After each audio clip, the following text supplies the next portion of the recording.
चलो, आज हम लोग नया चैप्टर स्टार्ट करने वाले हैं जिसका नाम है इलेक्ट्रो मैग्नेटिक इंडक्शन। ठीक है, ये है हमारे अच्छे चैप्टर का नाम, तो शॉर्ट फॉर्म में EMI भी बोलते हैं। ठीक है, साइंस वाला EMI है।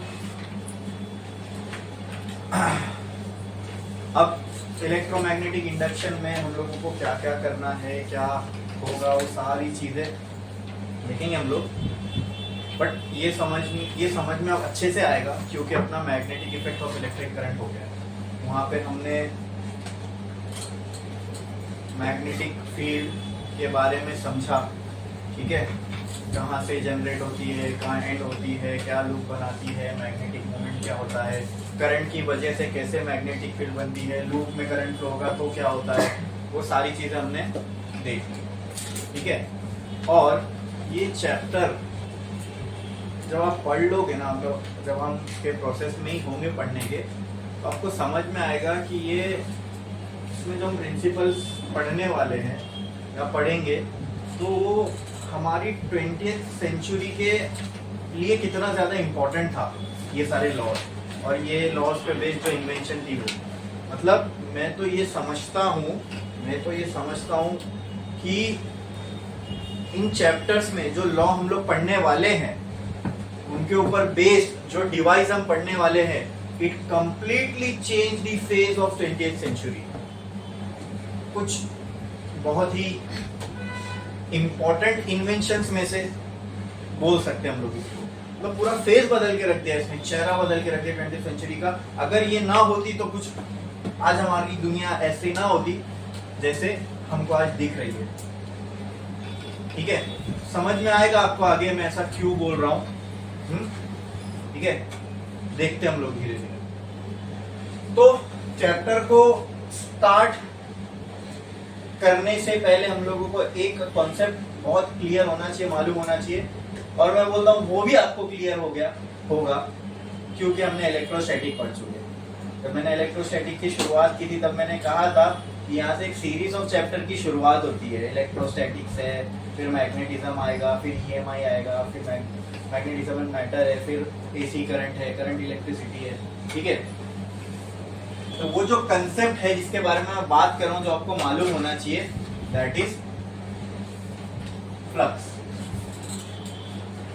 क्या ऐसी एक क्वांटिटी हमने इलेक्ट्रोस्टैटिक्स में पढ़े, वहां पे हम इस फ्लक्स के आगे एक और नाम लगाते थे, वो क्या था? Electric flux. वेरी गुड, क्या नाम था उसका?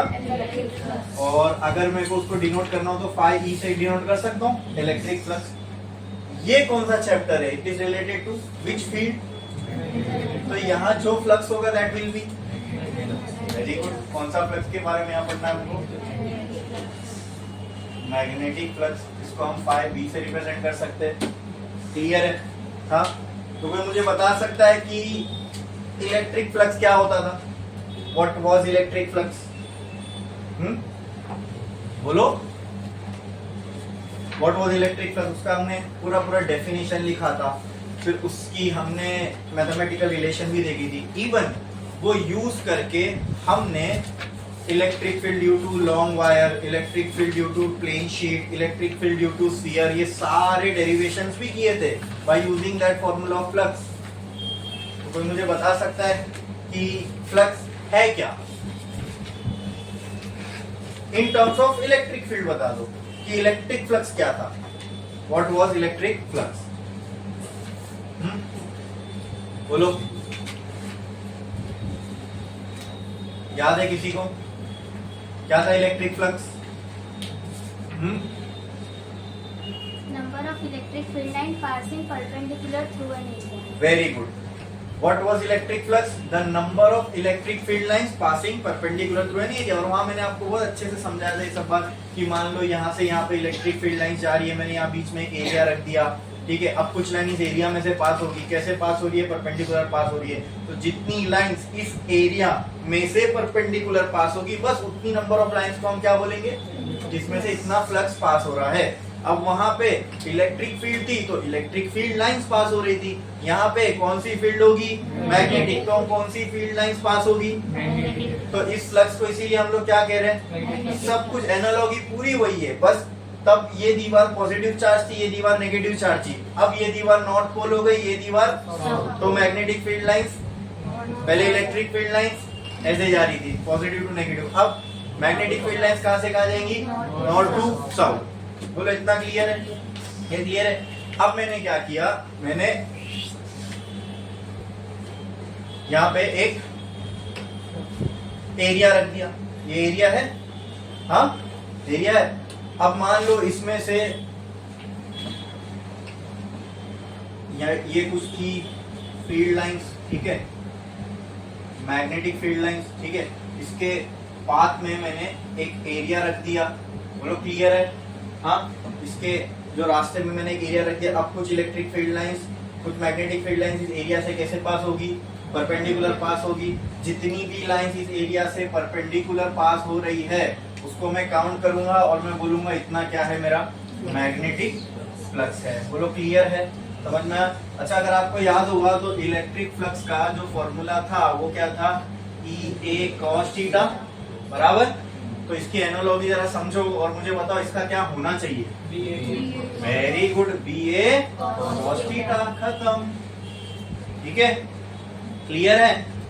चलो देखते वही आती भी है क्या, देखते हैं वही आती भी है क्या, करें। अब मुझे आप बताओ कि यहाँ पे अभी एग्जांपल में आपको क्या लगता है इसमें से कितना फ्लक्स पास हो रहा है, चार्ज, ये हो गया है। जितनी भी number of field lines perpendicular pass हो रही है एरिया से उसको हम बोल देंगे मैग्नेटिक फ्लक्स। तो वही चीज है, अभी अपने को इसका मैथमेटिकल रिलेशन निकालना है, तो क्या हम ये कर सकते हैं, आप मेरे को बताओ, ठीक है। मैंने क्या किया, यहाँ जो भी मैग्नेट्स लगे थे इनकी मैग्नेटिक फील्ड को बढ़ा दिया, यानी इनकी जो मैग्नेटिक फील्ड की स्ट्रेंथ थी उसको मैंने इंक्रीज कर दिया। तो अब मैग्नेटिक फील्ड इंक्रीज होने से क्या होगा मैग्नेटिक फील्ड लाइंस में, बताओ। हाँ मैग्नेटिक फील्ड लाइंस क्या होगी, अगर मैंने मैग्नेटिक फील्ड की स्ट्रेंथ बढ़ा दिया तो, अगर मैं मैग्नेटिक फील्ड बढ़ा रहा हूं तो मैग्नेटिक फील्ड लाइंस क्या होगी, इंक्रीज होगी, डिक्रीज होगी, इंक्रीज होगी। मतलब अब ये एरिया अभी भी ऐसी था, मैग्नेटिक फील्ड लाइंस इंक्रीज हो गई, अब ज्यादा मैग्नेटिक फील्ड लाइंस को उतने ही एरिया में समाना है, तो क्या अब वो करीब करीब आ जाएंगी, हाँ क्लोज क्लोज आ जाएगी। तो अगर मैं मैग्नेटिक फील्ड की स्ट्रेंथ को बढ़ा रहा हूं तो ये सारी मैग्नेटिक फील्ड लाइंस और क्लोज क्लोज आ जाएगी, बराबर, क्योंकि और ज्यादा मैग्नेटिक फील्ड लाइंस को इसके अंदर समाना है ना, ठीक है, यानी इतने स्पेस में अब और ज्यादा मैग्नेटिक फील्ड लाइंस आ गई, तो क्या होगा, जो ऑलरेडी थी अब वो क्लोज क्लोज हो जाएगी ताकि बाकियों के लिए भी, नवी वालों के लिए भी जगह मिले। बोलो क्लियर है, समझ में आया। तो उसकी वजह से क्या होगा, क्या ये वाली मैग्नेटिक फील्ड लाइंस जब क्लोज आएंगी तो क्या वो भी यहाँ से और यहाँ से पास होने लगेंगी, नीचे वाली भी और क्लोज आ गई, ऊपर वाली भी। हाँ तो इससे बस मुझे आपको ये समझाना है कि आपको ये समझ में आ रहा है कि जैसे मैं मैग्नेटिक फील्ड की स्ट्रेंथ बढ़ा रहा हूं तो उसी एरिया में से पास होने वाली मैग्नेटिक फील्ड लाइन सब क्या हो रही है, बढ़ रही है कि कम हो रही है, बढ़ रही है। मैग्नेटिक फील्ड को बढ़ाने से एरिया में से पास होने वाली मैग्नेटिक फील्ड लाइंस बढ़ रही है। तो कहना है से कि यहाँ पे फ्लक्स भी बढ़ रहा है, हाँ तो वो क्या मैं बोल सकता हूँ, मैग्नेटिक फील्ड को बढ़ाने से फ्लक्स भी बढ़ेगा, मैग्नेटिक फ्लक्स भी बढ़ेगा। क्या ये चीज क्लियर है आप लोग को, हाँ हाँ। तो कहना से that magnetic flux is directly proportional to the magnetic field, हाँ ठीक है। अच्छा दूसरी चीज, अब मैंने मैग्नेटिक फील्ड के साथ कोई छेड़छाड़ नहीं की, उसकी स्ट्रेंथ जितनी थी उतनी है, लेकिन क्या अभी भी यहाँ से और भी मैग्नेटिक फील्ड लाइंस होगी जो पास हो रही होगी, हाँ। तो मैंने क्या किया, अब ये एरिया मेरे पास ये था, मैंने क्या किया, अब इससे एक बड़ी बुक ले लिया जिसका एरिया ऐसा ऐसा ऐसा और ऐसा है। अब क्या होगा, अब क्या होगा, मैग्नेट इसमें से पास होने वाला मैग्नेटिक फ्लक्स बढ़ेगा कि कम होगा, बढ़ेगा, क्योंकि अब जो और बार लाइंस थी वो भी अब इस एरिया में से परपेंडिकुलर पास होगी। बोलो क्लियर है, तो मैग्नेटिक फ्लक्स और बढ़ेगा। तो कहना है से कि एरिया के बढ़ने से भी मैग्नेटिक फ्लक्स जो है वो बढ़ता है, बोल सकता हूं। तो कहना है से magnetic flux is also directly proportional to the area, हाँ। और मैग्नेटिक फ्लक्स होता क्या है, कुछ नहीं, magnetic field lines just the number of magnetic field lines passing perpendicular through an area. बोलो क्लियर है? हाँ, वो मैग्नेटिक फील्ड, बस मैग्नेटिक फील्ड लाइंस को देखो जो एरिया से परपेंडिकुलर पास हो रही है, उनको काउंट करो, यही है मैग्नेटिक फ्लक्स। यही तो इलेक्ट्रिक फ्लक्स था ना, बस फील्ड चेंज हो गई। आई बात समझ में? बोलो क्लियर है? इसमें किसी को कोई डाउट है? समझ में आ रहा है पक्का? और अब तो इसको समझने में कोई दिक्कत होगी ही नहीं आप लोगों को, क्योंकि हमने इलेक्ट्रोस्टैटिक में यही सेम चीज पढ़ी है। खाली वहाँ फील्ड अलग थी, यहाँ जिसको हम मैग्नेटिक फील्ड लाइन बोल रहे हैं वहां हम उसको इलेक्ट्रिक फील्ड लाइन बोल रहे थे। वहां पे पॉजिटिव से नेगेटिव जा रही थी, यहाँ नॉर्थ से साउथ जा रहा है। बस समझा? क्लियर है? ओके ठीक है। तो क्या इन दोनों को कंबाइन करके मैं ये लिख सकता हूँ, magnetic flux is directly proportional to B into A, लिख सकता हूँ? बोलो क्लियर है? ठीक है। अब यहाँ से प्रोपोर्शनलिटी साइन हटानी है, इक्वल टू लाना है, तो क्या मैं लिख सकता हूँ, constant k is equal to b into A. और एक्सपेरिमेंटली हमने देखा कि यहाँ पर जो k की वैल्यू है that comes out to be 1। तो मैग्नेटिक फ्लक्स का फॉर्मूला क्या हो गया? बोलो v into A. Not tell me, ये एक ऐसी क्वांटिटी है, मैग्नेटिक फ्लक्स क्या है? बोलो, डिफाइन करो, मैग्नेटिक फ्लक्स क्या है? बोलो। अरे जब तक बोलोगे नहीं तो दिमाग में वो चीज अलाइन कैसे होगी, तुम्हारे दिमाग में कैसे बैठेगा? बोलो ना, बोलो। इलेक्ट्रिक फील्ड लाइंस, फिर magnetic field, what is magnetic flux? Magnetic field lines. तो सिर्फ ये बोलने से काम नहीं चलेगा था, number of magnetic field lines ये बोलना पड़ेगा। पूरी प्रॉपर डिफाइन करना तो number of passing perpendicular through N. हमें किसी चीज का नंबर बताना है तो 1 2 3 4 5, हम लोग बोलूं यहाँ की पूरी क्लास में जितनी बॉटल है तो 1 2 3 4 जितनी बॉटल है गिन लोगे। मुझे बॉटल के नंबर से ही लेना देना है ना भाई। मैग्नेटिक फ्लक्स क्या है? Number of magnetic field lines ही तो है।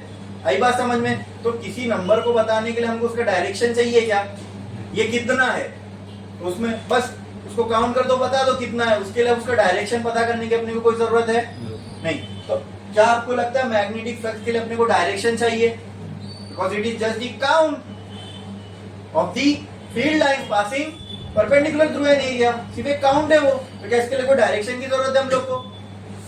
तो अगर इसके लिए हमको डायरेक्शन की जरूरत नहीं है तो ये कौन सी क्वांटिटी होगी?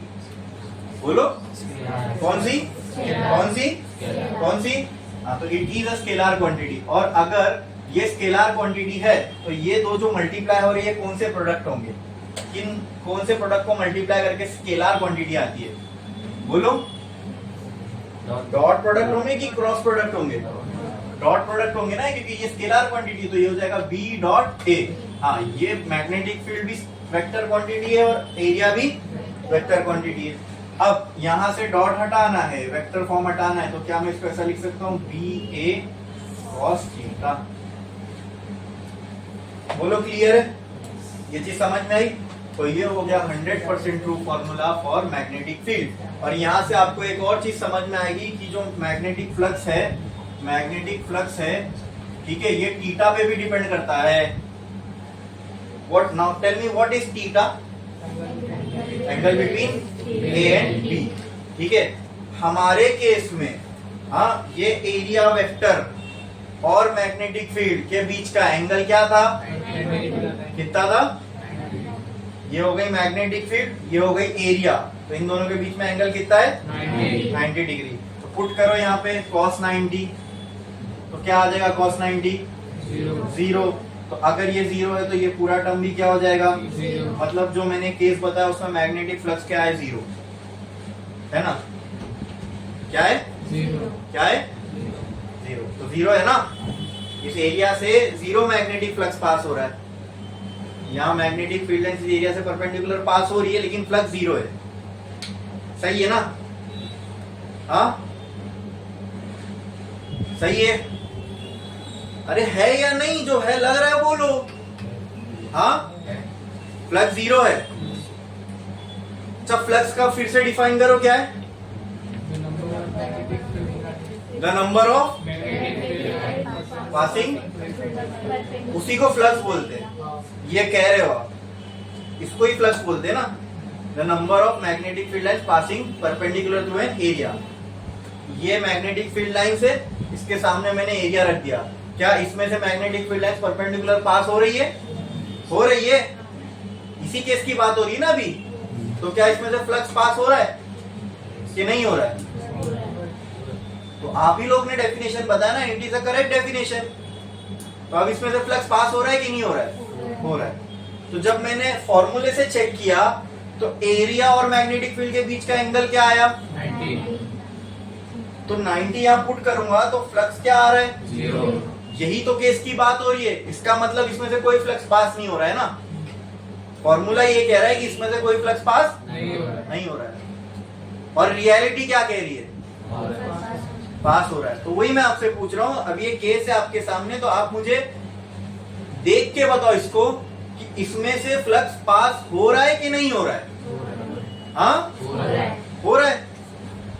तो फिर अब इसी केस पे जब हमने ये फॉर्मूला अप्लाई किया तो फ्लक्स जीरो कैसे आया? 90। इसलिए तो दिख जो रहा है वो धोखा है क्या? रियलिटी तो दिख रहा है वो थोड़ी ना गलत हो सकती है। अभी कोई चीज आपको सामने दिख रही है उस पर यकीन करोगे कि जो किसी ने लिख के दे दिया उस पर यकीन करोगे? हाँ, अरे ये चीज मैंने आपको इलेक्ट्रिक फील्ड पढ़ाते टाइम बताया था यार। कैसे बेवकूफ हो आप लोग की, कुछ पढ़ते पढ़ते हो के नहीं घर पे जाके, तो क्या वेस्ट है फिर मेरा आप लोग के पीछे इतनी मेहनत करना। हाँ, एक का भी ढंग का आंसर नहीं आ रहा है। इतने बड़ा ब्लंडर करोगे मेरे को उम्मीद नहीं थी आपसे।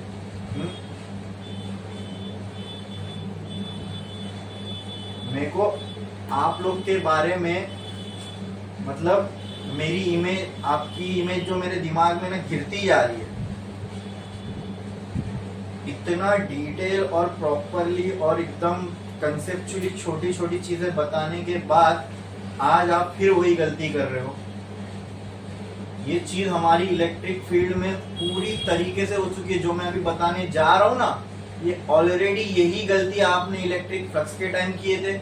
वहां पे मैंने आपको सही किया था। वहां आपकी कोई गलती नहीं थी क्योंकि वहां आपको नहीं मालूम था। वहां मैंने बताया आपको। अब आपको सब कुछ मालूम है क्योंकि मैंने आपको इलेक्ट्रिक फील्ड पढ़ा चुका हूँ, इलेक्ट्रोस्टैटिक पढ़ा चुका हूँ। फिर भी आके दिस पॉइंट ऑफ टाइम जहाँ हमारे 4 चैप्टर हो गए, वो भी एकदम प्रॉपरली अच्छे से एक एक चीज, एक एक छोटा छोटा कंसेप्ट देख के, और आप आज भी अभी भी आप इसका फॉर्मूला मतलब आंसर नहीं दे पा रहे हो। इसमें गलती कर रहे हो, इसमें ब्लंडर कर रहे हो। तो what kind of image you are portraying of yourself in front of me? मैं अब तुम्हारा जो क्या बोलते हैं उसको अंडरस्टैंडिंग लेवल है उसको कहाँ समझू, मैं कहाँ समझू? 12वीं के बच्चे हो गए हो यार आप लोग को। इतना तो ये नहीं कि हर चीज आपको रटाई जाए, वही आदत पड़ गई है क्या? हाँ, कि रटोगे नहीं जब तक कोई चीज दिमाग में घुसेगी नहीं। अगर ऐसा ही रहा ना तो देन यू डोंट डिजर्व मी। मुझे ऐसे क्राउड को नहीं पढ़ाना है जिसको एक चीज इतना अच्छे से बताओ करो, हर चीज प्रॉपरली एक्सप्लेन। वो टाइम पे भी आपको पूरी तरीके से बताया था, प्रॉपरली आप आंसर कर रहे थे। इसका मतलब आप सीरियस नहीं हो यार। आप लोग फिर इसको रिवाइज नहीं कर रहे हो, पढ़ नहीं रहे हो।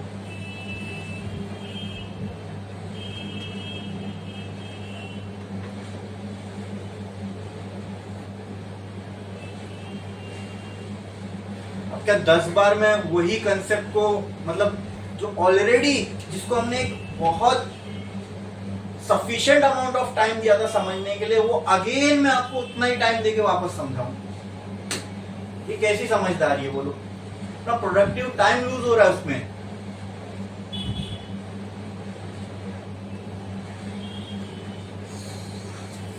ये एरिया था, इसमें से मैग्नेटिक फ्लक्स पास हो रहा है कि नहीं हो रहा है? हाँ, अब मैं आपको बताऊंगा तो फिर याद है। और इतनी तो ये तो चीज सर ने बताया। एरिया एंगल कहाँ ले रहे हो आप लोग? मैग्नेटिक फील्ड ऐसे जा रही है, एरिया ऐसा है। मैं यहाँ इस फॉर्मूले में क्या बोल रहा है कि this theta is the angle between B and, ये सबको पता है। लेकिन एंगल क्यों आप लोग ये ले रहे हो? मैग्नेटिक फील्ड ऐसे जा रही है, एरिया ये 90, ये क्यों ले रहे हो? क्या मैंने बताया था नहीं एरिया वेक्टर का डायरेक्शन कहाँ होता है? बोलो, यस बोलो ना, बोलो, सही बोल रहे हो, बोलो, अब जोर से बोलो यार। Perpendicular to what? ये एरिया है, तो एरिया वेक्टर का डायरेक्शन कहां होगा?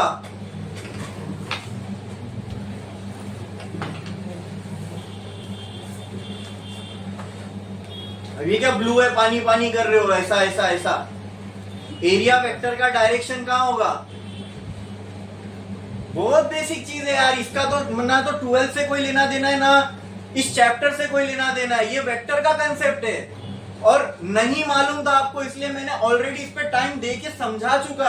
अब बार बार वही चीज नहीं करूंगा मैं। जो बेसिक बेसिक ABCD है ना, वो एक बार बताई जाती है, फिर उसके एक बार वो समझ में आ गया, फिर उससे तुम सेंटेंस फ्रेम करो, वर्ड्स बनाओ, आगे बढ़ते, पीछे नहीं जाते पढ़ने में हम लोग। भाई छुट्टी कितने बजे होगी? किसके किसके लिए पूछ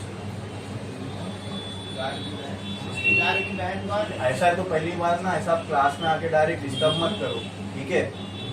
भाई किसी से पूछ लो, ऐसा डायरेक्ट आके भाई भाई बोल के कोई वो नहीं है मुक्कड़।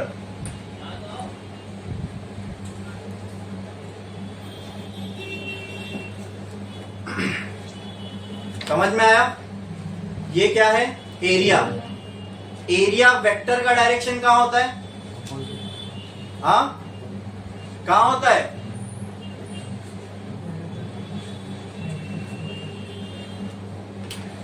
कहां होता है एरिया वेक्टर का डायरेक्शन? परपेंडिकुलर, याद है बस। Perpendicular to what? अरे परपेंडिकुलर किसी चीज से तो होगा ना भाई। परपेंडिकुलर हवा में होगा क्या? तो किससे परपेंडिकुलर? मैग्नेटिक फील्ड से परपेंडिकुलर। ऐसे तो वही तो हो गया, ये मैग्नेटिक फील्ड, ये परपेंडिकुलर, अभी भी तो जीरो ही आ रहा है। मैग्नेटिक फील्ड ये अज्यूम किए थे ना। अब एरिया वेक्टर का direction perpendicular to magnetic field बोल रहे हो आप, तो ये हो गया मैग्नेटिक फील्ड, ये हो गया मैग्नेटिक फील्ड से परपेंडिकुलर, ठीक है? तो अभी भी तो 90 है, तो अभी भी 90 पुट करूंगा तो जीरो आएगा। लेकिन आप तो बोल रहे हो इसमें से फ्लक्स पास हो रहा है, तो फिर जीरो क्यों आ रहा है इक्वेशन से? हमारी इक्वेशन हमारी रियलिटी को जस्टिफाई नहीं कर रही है ना। तो रियलिटी गलत नहीं हो सकती, जो दिख रहा है वो है, इक्वेशन में गलती होगी। तो तुम यहां कहीं गलती कर रहे हो, वही गलती को मैं पॉइंट आउट कर रहा हूं कि बताओ कि वो गलती भी, यहां तक भी बता दिया कि एरिया वेक्टर में गलती कर रहे हो लेने में। अब ये एरिया है, ये मैग्नेटिक फील्ड लाइन से, तो एरिया वेक्टर का डायरेक्शन कहां होता है? What is the direction of area vector? Direction of area vector perpendicular to what? वो राइट है, perpendicular to what? Yes, perpendicular to area. अब मैं तो बताया नहीं, कैसे याद आया? मतलब एक ने बोला है, इसका मतलब मैंने वो क्लास में ऑलरेडी स्टैब्लिश कर चुका हूं ना कि इलेक्ट्रिक एरिया वेक्टर का direction is perpendicular to the area. तो फिर बाकी सब एकदम ऐसा भोंदू जैसे क्यों बैठे रहते हो यार? आंसर दो ना। ये लेक्चर, मैं अपने लेक्चर को लेक्चर की इंटरैक्शन बोलता हूं। इंटरैक्शन मतलब समझते हो? लेक्चर वो है जो मैं बोलते जाऊं और आप सुनते जाओ, बस। मुझे वो नहीं करना है। आप लोगों का भी इन्वॉल्वमेंट होना चाहिए क्लास के अंदर, तो मुझे पढ़ाने मजा आएगी और आपको पढ़ने मजा आएगी।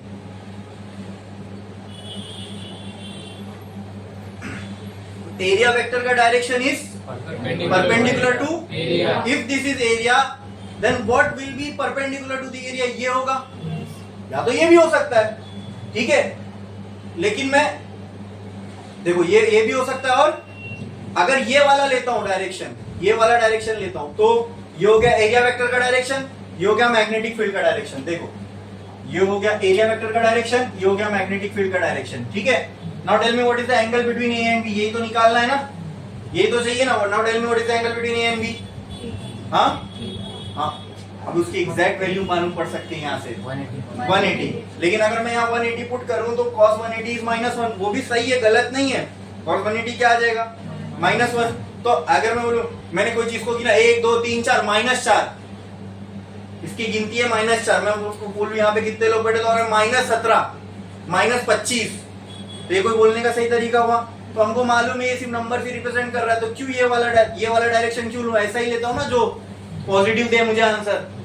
परपेंडिकुलर टू द एरिया ये भी होगा, ये भी होगा, लेकिन मैं ये वाला ले रहा हूं। क्यों ले रहा हूं? देखो, आप एरिया वेक्टर तो इस डायरेक्शन, हाँ देखो, वही वाला लिया था, ठीक है? सॉरी, ये वाला लिया था ना मैंने, यहाँ पे एरिया वेक्टर मैंने यहाँ लिया था और मैग्नेटिक फील्ड इस साइड थी, ठीक है। एरिया वेक्टर इधर लिया था, मैग्नेटिक फील्ड का डायरेक्शन ये था। अब क्या कर रहा हूं मैं, एरिया वेक्टर ये साइड ले रहा हूं, एरिया वेक्टर ये साइड ले रहा हूं, एरिया वेक्टर मैं ये साइड ले रहा हूं, ठीक है। मैग्नेटिक फील्ड यही साइड है, मैग्नेटिक फील्ड यही साइड है, ठीक है। अब बताओ इन दोनों के बीच में एंगल कितना है, कितना है, and cos 0 is cos 0 is, अब क्या जीरो आएगी, मैग्नेटिक फ्लक्स नहीं, क्या आएगा, बी आएगा, क्या आएगा, अब आ रही है ना कुछ तो वैल्यू, जीरो तो नहीं आ रही है, तो क्या आप सही है ये। क्या इस केस में मैग्नेटिक फ्लक्स पास हो रहा था, तो गलती आप कहाँ कर रहे थे, जो सेम गलती आपने पहले भी किए थे, क्या लेने में आप गलती कर रहे थे, एरिया वेक्टर का डायरेक्शन लेने में आप गलती कर रहे थे, ठीक है। तो this is 100% true formula for magnetic flux. तो अगर मुझे बताओ ये एरिया मैं बहुत छोटा कर दूं, ठीक है, तो इसमें से जो पास होने वाला फ्लक्स है वो भी क्या हो जाएगा, बहुत छोटा, ठीक है। तो जो फ्लक्स हो जाएगा वो भी क्या हो जाएगा, d5। तो क्या मैं इसको ऐसा लिख सकता हूँ, d5v is equal to b dA cos theta, ठीक है। अब इसमें से टोटल फ्लक्स निकालना है, तो इंटीग्रेटिंग बोथ साइड, ठीक है। अब ये क्या हो जाएगा, integration d5v is equal to integration b dA cos theta, 5v का इंटीग्रेशन d5v का 5v हो जाएगा। और क्या मैं इसको ऐसा लिख सकता हूँ, integration b dA cos theta. बोलो क्लियर है, ये चीज समझ में आई क्या। ऐसी सेम कहाँ था वो, मैंने इलेक्ट्रिक फ्लक्स के लिए फॉर्मूला लिखा था, इलेक्ट्रिक फ्लक्स का फॉर्मूला क्या था, EA, और इसको देख के आपने बताया था कि इसका क्या आना चाहिए, तो देखो ना यहाँ आया कि नहीं हुई, हाँ समझ में आया। तो ये था मैग्नेटिक फ्लक्स जो पूरा सिमिलर था इलेक्ट्रिक फ्लक्स से, कुछ भी इसमें चेंज नहीं था, खाली एनालॉगी थी, टर्म चेंज हो गया। इलेक्ट्रिक फील्ड की जगह क्या कौन सी फील्ड आ गई, मैग्नेटिक फील्ड आ गई, बस एनालॉगी चेंज हुई और कुछ भी नहीं हुआ, ठीक है। एनालॉगी से हमको देखना था कि इलेक्ट्रिक फील्ड में जो चीज जो काम वहाँ इलेक्ट्रिक फील्ड कर रही है वो यहाँ मैग्नेटिक कर रही है, जो वहाँ इलेक्ट्रिक फील्ड लाइंस कर रही है मैग्नेटिक फील्ड लाइंस कर रही है, समझा, क्लियर है। मैग्नेटिक फ्लक्स का मैथमेटिकल रिलेशन कैसा है ये सबको समझ में आया।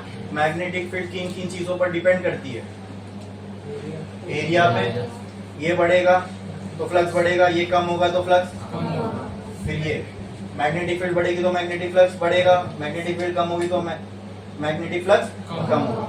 तीसरा ये रिलेशन हमको ये भी समझ में आ रहा है कि देखो अगर इन दोनों के बीच में एंगल 90 है तो फ्लक्स 0, इन दोनों के बीच में एंगल 0 है तो फ्लक्स B है, मैक्सिमम आ रहा है। तो एंगल के 0 से 90 के एंगल के चेंज होने पे क्या फ्लक्स चेंज हो रहा है, मतलब मैग्नेटिक फ्लक्स किस पे भी डिपेंड कर रहा है, थीटा पे भी डिपेंड कर रहा है। यानी अगर मुझे मैग्नेटिक फ्लक्स की वैल्यू को चेंज करना है तो मैं इन तीनों में से किसी को भी चेंज करूं तो मैग्नेटिक फ्लक्स क्या चेंज होगा। क्या ये बात सबको क्लियर है, क्या इसमें किसी को कोई डाउट है, क्या इसमें किसी को कोई दिक्कत कोई परेशानी है समझने में, जो अभी मैंने बताया इस फॉर्मूले से क्या अपने को समझ में आ रहा है कि मैग्नेटिक फ्लक्स की वैल्यू किस किस के चेंज होने से चेंज हो सकती है, मैग्नेटिक फील्ड, एरिया और थीटा, ठीक है, क्लियर है। छापो वहां तक मैथमेटिकल। पहले तो मैग्नेटिक फ्लक्स का डेफिनेशन लिखो, एक लाइन छोड़ो, चैप्टर का नाम डालो, एक लाइन छोड़ो, स्टार डालो, लिखो मैग्नेटिक फ्लक्स, उसका सिंबल लगाओ, ठीक है, जल्दी करो, जल्दी मैग्नेटिक फ्लक्स उसका सिंबल, जल्दी।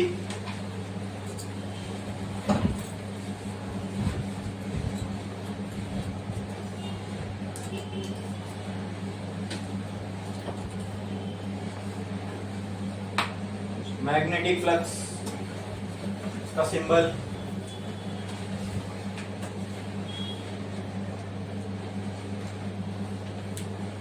ठीक है। It is defined as the number of, it is defined as the number of magnetic field lines. It is defined as the number of magnetic field lines passing perpendicular through an area. ये चाहिए तो ये diagram बना लो समझने के लिए। उसके बाद ये यहाँ से लेके यहाँ तक कॉपी करो, यहाँ पे लिख देना, if area is very small then this, therefore this. ठीक है, छापो फटाफट जल्दी।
हो गया लिख के? कितने लोग अब बाकी है? अब नेक्स्ट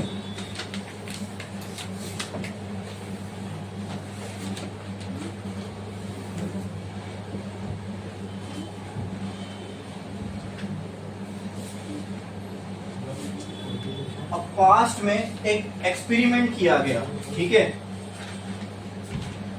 जिस एक्सपेरिमेंट कुछ ऑब्जर्वेशन हुए होंगे, उसी के बेसिस पे ये एक्सपेरिमेंट किया गया होगा।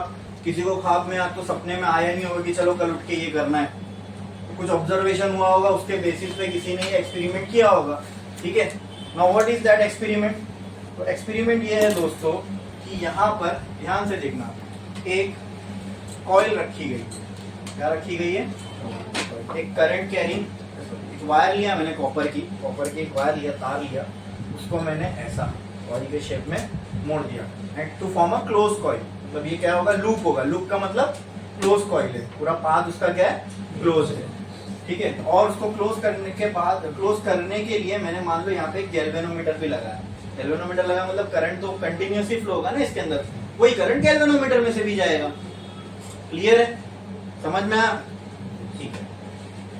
अब क्यों करंट की बात कर रहा हूँ? क्योंकि भाई यहाँ गैल्वेनोमीटर पिक्चर में आ गया। अब गैल्वेनोमीटर को मैं डिस्टेंस नापने तो लाऊंगा नहीं। हाँ, गैल्वेनोमीटर को हम क्यों लगाते? करंट मेजर करने के लिए, सिंपल। करंट डिटेक्ट करने के लिए, स्मॉल करंट को डिटेक्ट करता है, राइट।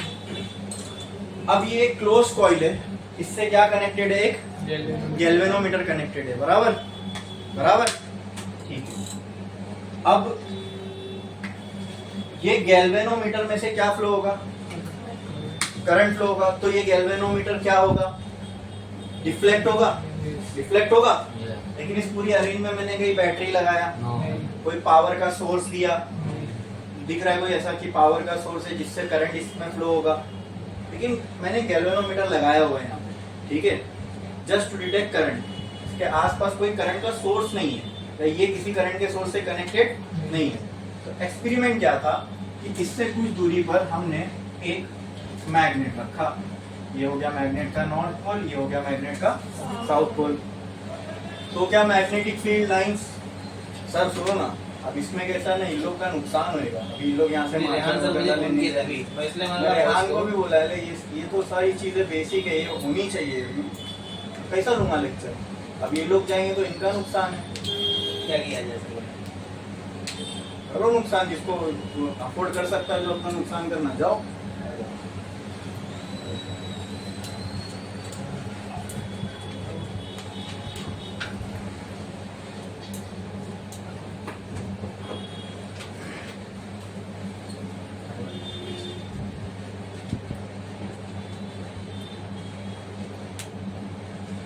क्लियर है, यहां से मैग्नेटिक फील्ड लाइंस निकल रही होगी।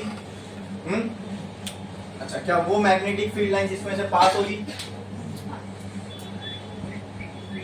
ये एक लूप है, इसके सामने यहाँ मैग्नेट रखा है, मैग्नेट में से क्या निकल रही है, मैग्नेटिक फील्ड लाइंस क्या निकल रही है, ये मैग्नेटिक फील्ड लाइंस क्या इस लूप में से पास होगी, होगी कि नहीं। तो जैसे जैसे ये मैग्नेट को मैं क्लोज लेके आऊंगा, तो मान लो कुछ मैग्नेटिक फील्ड लाइंस ऐसी भी जा रही होगी, कुछ यहाँ से ऐसी भी निकल रही होगी, ठीक है, मतलब कुछ नंबर ऑफ लाइंस ऐसे ऐसे इसके बाहर से भी जा रही होंगी, है ना, और कुछ इसके अंदर से भी जा रही होगी। ऐसा ही ये लूप अभी बोर्ड पे ऐसा बना हुआ वरना एक्चुअल में तो ये ऐसा रखा हुआ है ऐसे, ठीक है, और यहाँ मैंने इसके सामने क्या रखा है, मैग्नेट रखा है, बार मैग्नेट, यहाँ उसका क्या है, नॉर्थ पोल, यहाँ से क्या निकलेगी, क्या ये मैग्नेटिक फील्ड लाइंस इस लूप में से पास होगी, मान लो ऐसे, वैसे तो इसको में पूरा सर्कल जैसा नहीं है, लेकिन मान लो ये लूप ऐसे सर्कुलर होता, क्लोज लूप ना, ऐसे क्लोज लूप होता, तो क्या सर्कल का जो एरिया है, एरिया है ना, बीच में जो सर्कल होगा, सर्कल जो होगा लूप, उसके बीच में उसका एरिया दिखेगा, क्या उस एरिया में से मैग्नेटिक फील्ड लाइंस निकलेगी, परपेंडिकुलर कि नहीं निकलेगी, निकलेगी, ओके। तो कहना है से इस लूप में से मैग्नेटिक फ्लक्स पास हो रहा है, क्या मैं ये बोल सकता हूं, बोलो, बोल सकता हूं कि नहीं, इस लूप में से मैग्नेटिक फ्लक्स पास हो रहा है, ये बोल सकता हूं कि नहीं, बोल सकता हूं, ठीक है। अब जैसे जैसे दूर लेके जाऊंगा, इसमें से पास होने वाला जो फ्लक्स है वो बढ़ेगा कि कम होगा, क्योंकि हो सकता है जो ये लाइन है अभी इसमें से पास हो रही थी, पीछे लेने के बाद ये भी बाहर से निकल जा रही होगी, ठीक है। तो चलो पीछे वाली कहानी को छोड़ के अपन आगे की तरफ बढ़ते हैं। ये है लूप, ये है मैग्नेट, ये आगे जा रहा है, तो इसमें से जो निकलने वाली मैग्नेटिक फील्ड लाइंस है, ठीक है, जैसे जैसे मैं इसको और नजदीक लेके जाऊंगा, मतलब मैंने इस डायरेक्शन में इसको मूव किया, नहीं वेलोसिटी दी, तो इस डायरेक्शन में जब ये मूव होगा तो क्या ये वाली लाइंस भी अब लूप के अंदर से जाएगी, इतना क्लियर है, ये समझ में क्या कर रहा हूं मैं, when I move this magnet the number of magnetic field lines passing through this area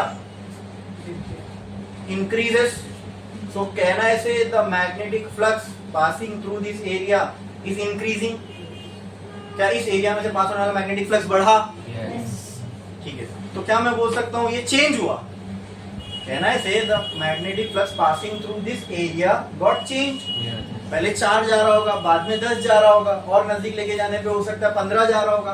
तो क्या मैं जैसे जैसे इस मैग्नेट को इस एरिया के करीब लेके आ रहा हूँ, इसमें से पास होने वाला मैग्नेटिक फ्लक्स इंक्रीज हो रहा है, तो इंक्रीज डिक्रीज की बात ना करते हैं, यानी इंक्रीज डिक्रीज ना बोलते हुए कहना है से इट इज चेंजिंग, क्या मैं सिंपल टर्म्स में ये बोल सकता हूँ, the magnetic flux passing through the area is changing, और ठीक है, चेंज हुआ, इतना क्लियर है। अब ये जब इधर ही रखा हुआ था, ये कॉइल भी इधर ही थी, ये गैल्वेनोमीटर भी इधर ही था, हमने किसी को कुछ नहीं किया, सब अपने अपनी जगह पर थे, तो इस गैल्वेनोमीटर में कोई डिफ्लेक्शन नहीं था। क्या था? कोई डिफ्लेक्शन नहीं था। लेकिन जैसे ही मैंने इस मैग्नेट को आगे बढ़ाना स्टार्ट किया, दिस गैल्वेनोमीटर डिफ्लेक्टेड।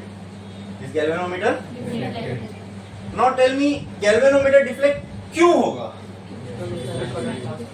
क्यों होगा? नहीं, गैल्वेनोमीटर मैग्नेटिक फील्ड डिटेक्ट नहीं करता। गैल्वेनोमीटर क्या डिटेक्ट करता है, ये मैंने बहुत ही क्लियरली बता चुका हूं। क्या डिटेक्ट करता है? करंट। तो अगर गैल्वेनोमीटर में कह रहा हूं डिफ्लेक्ट हुआ मैग्नेट को आगे बढ़ाने से, इसका मतलब क्या? करंट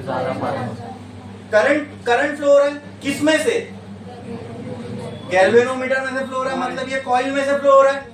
कॉइल में से फ्लो होगा तभी तो गैल्वेनोमीटर डिटेक्ट करेगा ना। हाँ, समझ में आ रहा है कि अगर मैंने ये मैग्नेट को क्लोज लेके आया तो मैंने देखा कि यहाँ पर जो गैल्वेनोमीटर है वो डिफ्लेक्ट हुआ। अब गैल्वेनोमीटर अगर डिफ्लेक्ट हुआ, इट मींस इस कॉइल में क्या आया? करंट आया। फिर वही बात, अगर इसमें करंट आया तो कहां से आया? इसका एक्सप्लेनेशन क्या है हमारे पास? ना यहाँ कोई बैटरी है, ना ये किसी पावर सोर्स से कनेक्टेड है, तो करंट आया तो आया कहां से? हाँ, तो मैग्नेटिक फील्ड क्या करंट बनाती है? कहां पढ़े अभी तक हम? कहीं पढ़े कि करंट से मैग्नेटिक फील्ड बनती है? ये तो हमने पढ़ा था। मैग्नेटिक फील्ड से करंट बनता है, ये अभी तक कहां पढ़े अपन ने? पढ़े कहीं पे? हाँ, बट ये दिख रहा है, दिस इज रियलिटी, कि जैसे जैसे हमने इस मैग्नेट को इस कॉइल के नजदीक लाया, जैसे जैसे हम मैग्नेट को इस कॉइल के नजदीक ला रहे थे, तो गैल्वेनोमीटर डिफ्लेक्ट हुआ। गैल्वेनोमीटर का डिफ्लेक्ट होना, इट मींस इस कॉइल में करंट फ्लो हुआ होगा, तभी वो डिफ्लेक्ट हुआ। अच्छा, ये कॉइल यहाँ थी, मैंने इसको यहाँ लेकर यहाँ रोक दिया। जैसे ही रोक दिया, फिर ये गैल्वेनोमीटर अपनी जगह पर आ गया, जीरो डिफ्लेक्शन पे, मतलब अब कोई करंट नहीं है। अच्छा, फिर मैंने इसको पीछे लेके गया जहां जहां इसकी पहली जगह थी, मैंने देखा फिर गैल्वेनोमीटर डिफ्लेक्ट हुआ। आगे आने में तो समझ में आ रहा था इसमें से पास होने वाला फ्लक्स इंक्रीज हो रहा है, पीछे जाने में तो फ्लक्स डिक्रीज हो रहा है, लेकिन फिर भी गैल्वेनोमीटर। अच्छा, गैल्वेनोमीटर डिफ्लेक्ट हुआ, इसका मतलब अंदर क्या है? इस कॉइल में से क्या फ्लो हुआ होगा? करंट फ्लो हुआ होगा। बोलो क्लियर है? बोलो क्लियर है? ठीक है, इस कॉइल में से क्या फ्लो हुआ? करंट फ्लो हुआ। फिर से यहाँ कोई बैटरी नहीं है, कोई पावर सोर्स नहीं है, then what is the explanation? This is a real observation, ये सामने होता हुआ दिख रहा है। तुम अभी भी ये अपने घर पे करोगे तो तुमको यही होता हुआ दिखेगा। एक मैग्नेट लो, कोई भी वायर लो, उसको लूप बना दो, या तो लूप को मैग्नेट के पास ले जाओ या मैग्नेट को लूप के पास ले जाओ, और उस लूप से आप कोई भी एमीटर गैल्वेनोमीटर कनेक्ट करते हो जो स्मॉल करंट को डिटेक्ट करता है, तो आपके घर पे भी इसमें इस कॉइल में से क्या फ्लो होता हुआ मिलेगा? करंट। अगर इसमें से करंट फ्लो हो रहा है, ठीक है, तो कैसे हो रहा है? यहाँ पे कोई बैटरी तो है नहीं, कोई पावर सोर्स भी नहीं है, बट ये तो रियलिटी है ना। और फिजिक्स क्या है? इन्हीं रियलिटीज को एक्सप्लेन करना, इसी का नाम तो फिजिक्स है ना। अब इंसान ने ये ऑब्जर्वेशन देखा, अब इसको करना था क्या? एक्सप्लेन। तो कैसे करें? इसका रीजन हमको पता है? नहीं पता है, तो हमने इसका ऑब्जर्वेशन, इस ऑब्जर्वेशन का एक्सप्लेनेशन क्या दिया, सुनो सुनो। हमको मालूम है कि जब हम मैग्नेट को इसके नजदीक लेके जाएंगे तो एक ही चीज है जो इसमें से पास हो रही थी वो चेंज होगी। वो क्या है? Magnetic field lines. So what is the magnetic field lines passing perpendicular to an area called as magnetic flux? So can I say the flux passing through this area is changing while we move the magnet towards or away from the coil? बोलो clear है? ये समझ में आ रहा है? अगर मैं इस मैग्नेट को कॉइल के नजदीक ले जाऊं तो फ्लक्स बढ़ेगा, मतलब भी चेंज हुआ, और अगर मैं इसको दूर ले जाऊं तो फ्लक्स घटेगा, इसका मतलब भी चेंज हुआ। अरे बढ़े या घटे, चेंज तो हो रहा है ना। हाँ, मैं चेंज की बात कर रहा हूँ। फ्लक्स क्या इस एरिया में से पास होने वाला फ्लक्स चेंज हुआ? तो हमने इसका एक्सप्लेनेशन ये दिया कि whenever the magnetic flux linked through to an area changes, सुनो मेरी बात ध्यान से, whenever the magnetic flux linked to an area changes, an EMF is induced in the conductor. क्या होगा? एन EMF is ईएमएफ का मतलब क्या, कोई बता सकता है व्हाट इज ईएमएफ? हाँ, ईएमएफ ईएमएफ का मतलब इलेक्ट्रोमैग्नेटिक फ्लक्स। तो ईएमएफ का मतलब होता है इलेक्ट्रोमोटिव फोर्स। मेरे को उससे आपसे जूझना ही नहीं है, ठीक है, मेरे को पता है आप लोगों एक्सपेक्टेशंस रखना आपसे मुझे ही दुखी करेगा, ठीक है, तो छोड़ दो। Electromotive force, what is EMF? Electromotive force. अब ये फोर्स है ना, नाम में क्या लिखा है इसके? Electromotive force. तो इसकी यूनिट क्या होगी? हाँ बोलो, फोर्स की यूनिट क्या होती है? इसका मतलब आपको पक्के से मालूम ही नहीं है कि ये होता क्या है, अगर आप इसकी यूनिट न्यूटन बोल रहे हो। ये चीजें ना दोस्तों 11th में एकदम क्लियर हो जानी चाहिए। नहीं, ये तो इतनी बेसिक चीज है ना, इतनी बेसिक चीज कि मतलब मुझे शर्म आ रही है कि मैं अभी आप लोग को ये बताऊं कि इलेक्ट्रोमोटिव फोर्स क्या होता है।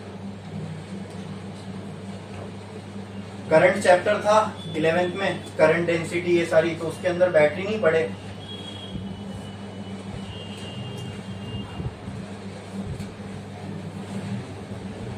यहाँ फोर्स देख के क्या बोल दिया, इसकी यूनिट क्या है? न्यूटन। ये कोई फोर्स नहीं है, इलेक्ट्रोमोटिव फोर्स, उसका नाम है ईएमएफ, इसको बोलते हैं इलेक्ट्रोमोटिव फोर्स है, बट इसकी यूनिट है वोल्ट, वी। अब बताओ वी किसकी यूनिट है? वोल्ट किसकी यूनिट है? हाँ, किसकी? वी किसकी यूनिट है? किसकी? Very good, very good. किसकी यूनिट है? पोटेंशियल की। किसकी? पोटेंशियल।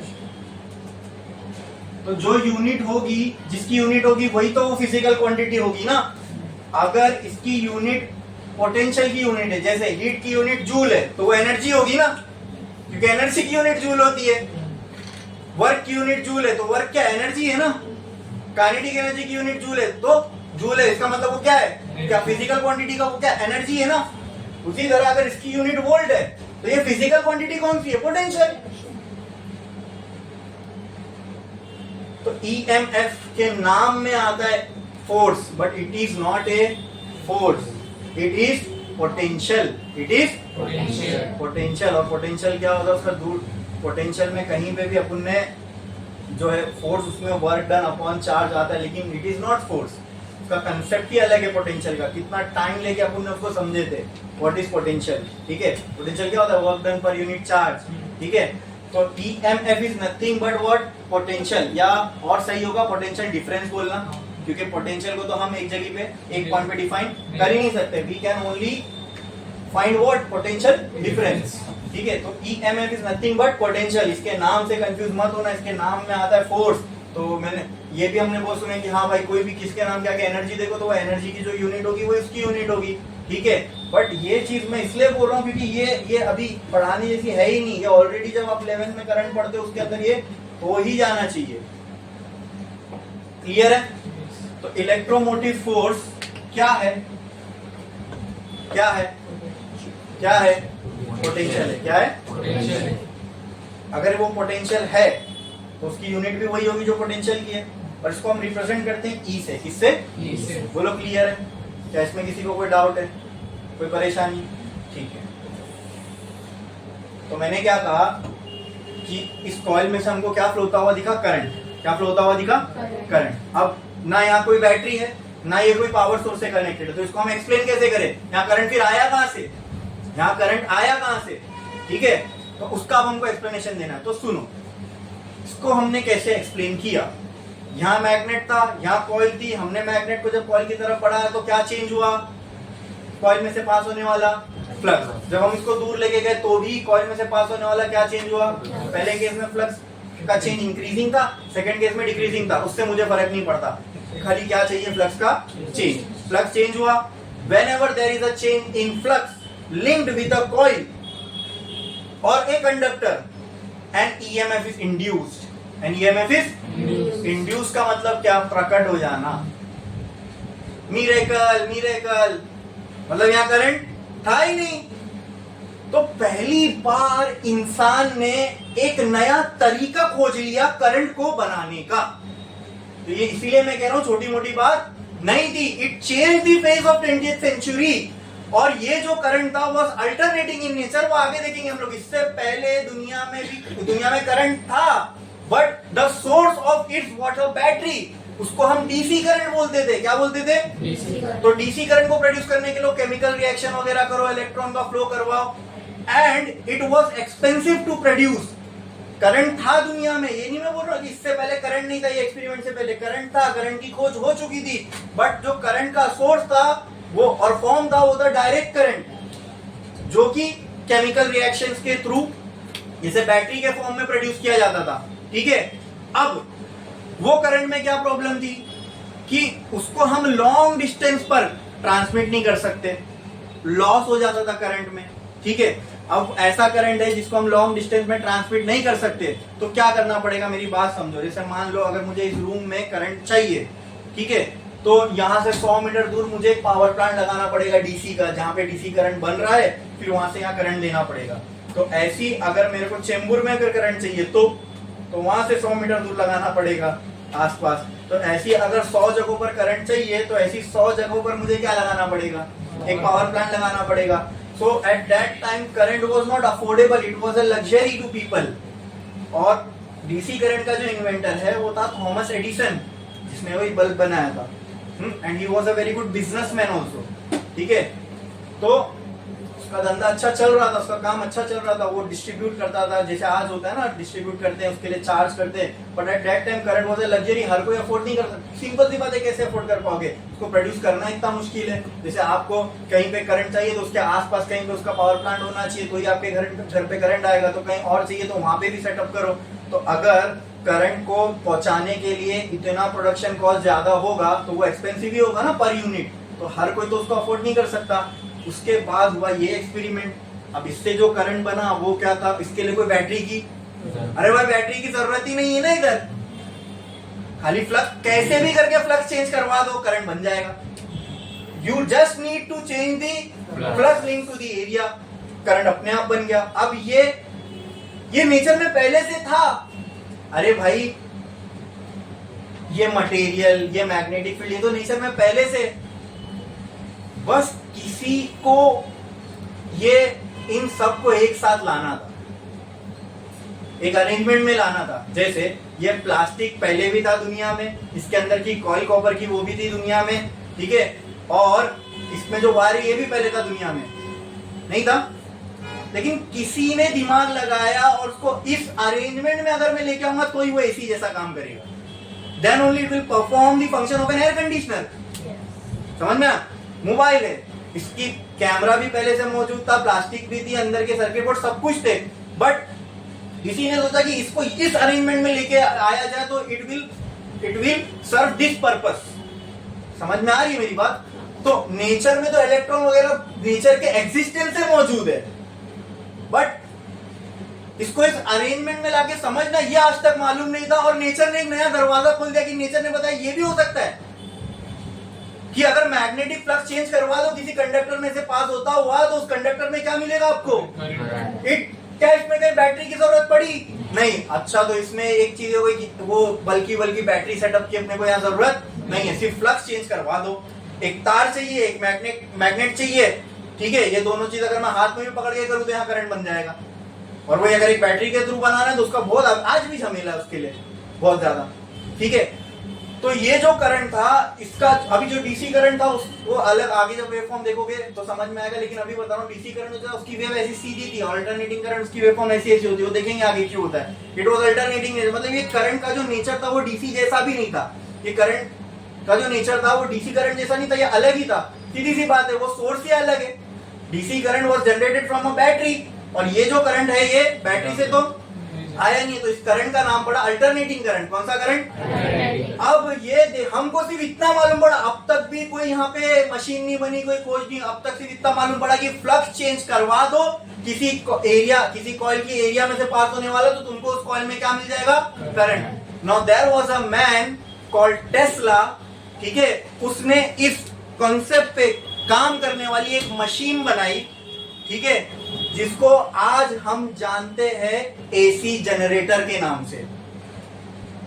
इसमें क्या जनरेट हुआ? करंट। उस करंट का नेचर कैसा था? अल्टरनेटिंग, इसलिए इस करंट को क्या बोल दिए? Alternating current. तो वो मशीन जो अल्टरनेटिंग करंट को जनरेट करे उसको क्या बोलेंगे? AC generator. ये खाली कभी क्या बोलते हैं इसको, कंसेप्चुअली प्रूव हुआ था कि हाँ ऐसा हो सकता है, लेकिन इसको वायबल कैसे बना, इसको लार्ज स्केल पे कैसे करे?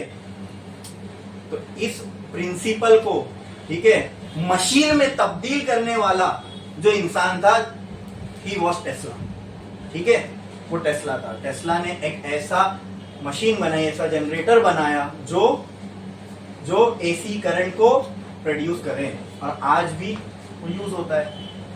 आज जो हमारे यहाँ घरों में करंट आ रहा है, राइट नाउ जो ये करंट चल रहा है, ये कौन सा करंट है? एसी। इसके क्या एडवांटेजेस थे? एसी करंट का सबसे बड़ा एडवांटेज था इसको लॉन्ग डिस्टेंस में आप ट्रांसमिट कर सकते हो, लॉस नहीं होता। मतलब अगर मुझे गोवंडी में चाहिए, डीसी करंट में क्या प्रॉब्लम थी, अगर गोवंडी में करंट चाहिए तो गोवंडी के आसपास छेड़ा नगर पे या मानगुर सिग्नल पे, मंडाला में, वहां पे एक पावर प्लांट लगाना पड़ेगा। तो वाशी में चाहिए तो फिर वहां भी एक लगाना पड़ेगा, सानपाड़ा में चाहिए तो वहां भी, कुर्ला में चाहिए तो वहां भी। अरे तो फिर पर यूनिट कॉस्ट कितना बढ़ जाएगा उसको प्रोड्यूस करने के लिए। जब इतने बल्कि सेटअप करने पड़े तो पर यूनिट कॉस्ट इलेक्ट्रिसिटी का बढ़ नहीं जाएगा।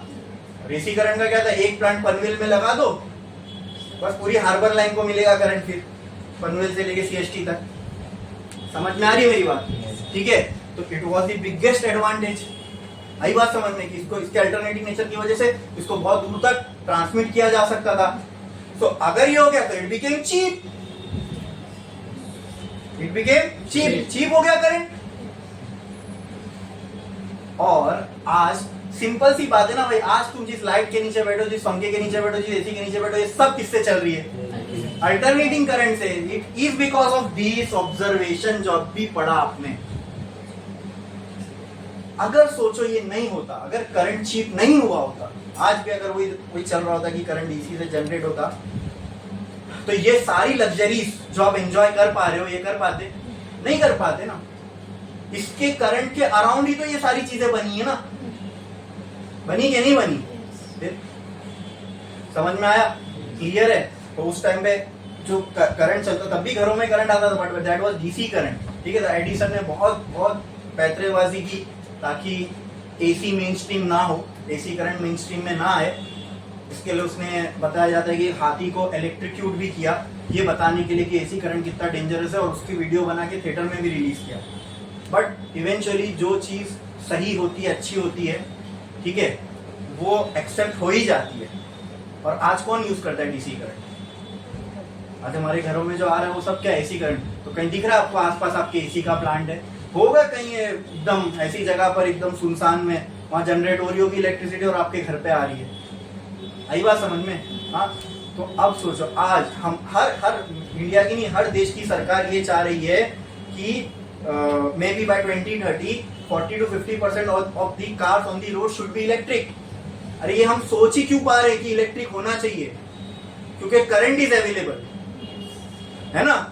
वो आईसी इंजन को हटा, इंटरनल कंबशन इंजन को हटा के उसको मोटर से चलाएंगे। मोटर किस पे चलेगा? बैटरी पे। बैटरी पे क्या जाएगा? करंट जाएगा।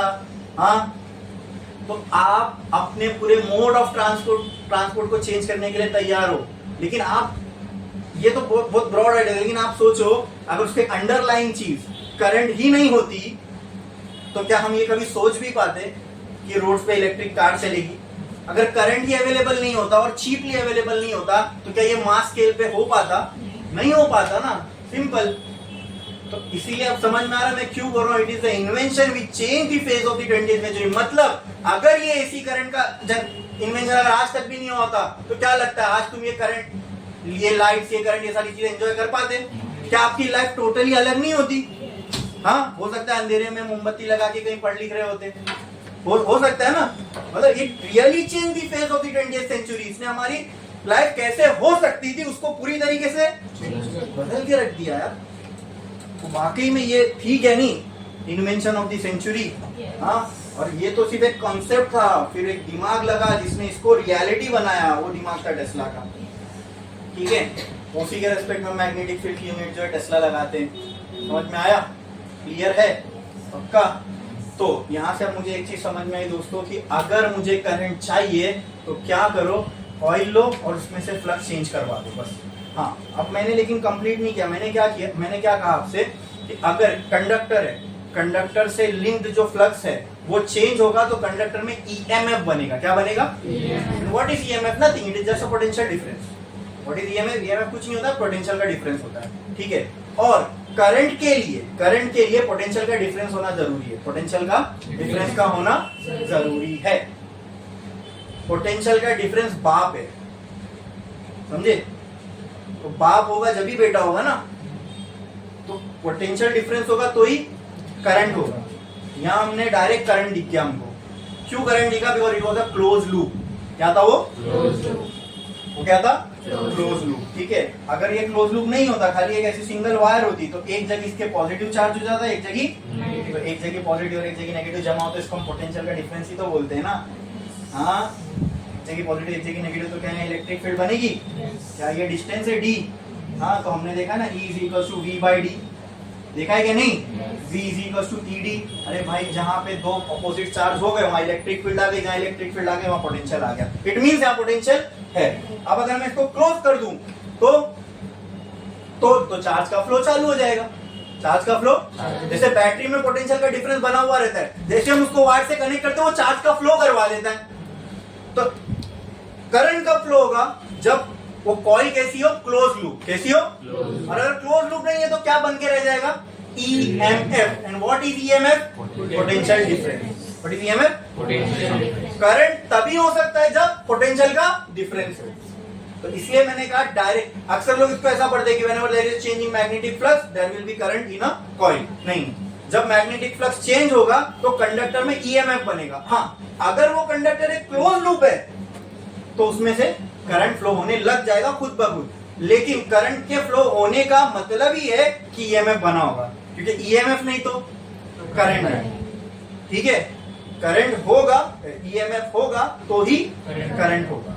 आई बात। What is EMF? EMF is nothing but the potential difference. बोलो, क्लियर है? तो इसको हम लॉ के फॉर्म में पढ़ते हैं, ठीक है, जिस लॉ का नाम है Faraday's law of electromagnetic induction. Induction का मतलब क्या? इंड्यूस हो जाना। ये पहले नहीं था। जैसे कि यहाँ पे करंट था, क्या? इंड्यूस हुआ। इंड्यूस हुआ मतलब आ गया, कहीं से प्रकट हो गया, ठीक है, समझ में आया? जैसे मिरेकल है ना, देखे कोई, अरे बैटरी तो है ही नहीं, पावर सोर्स तो है ही नहीं, तो यहाँ पे करंट आ गया। कैसे आ गया? तो उसका भी जस्ट मैंने एक्सप्लेनेशन दिया। We need to explain this की how the current was there in the coil. तो उसका एक्सप्लेनेशन हमने कैसे दिया कि करंट कॉइल के सामने से जो फ्लक्स पास हो रहा था वो क्या हुआ?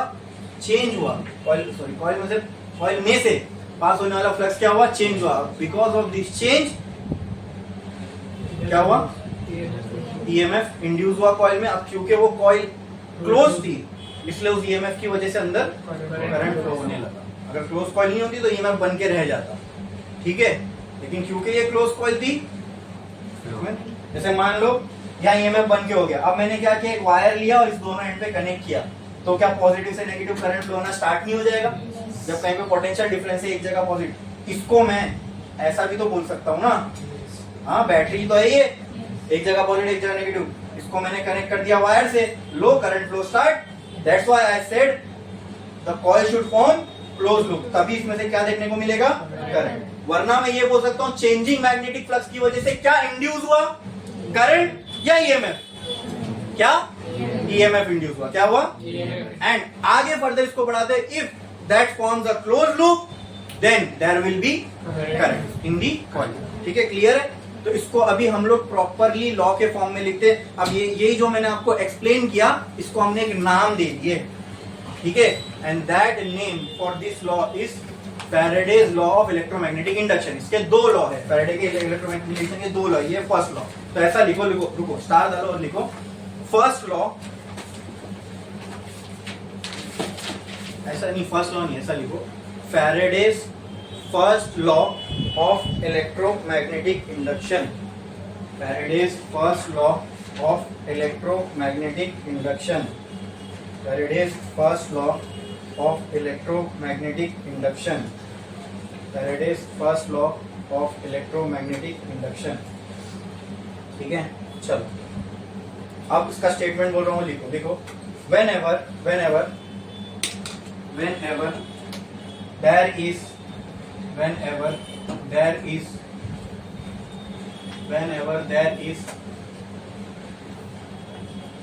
a change in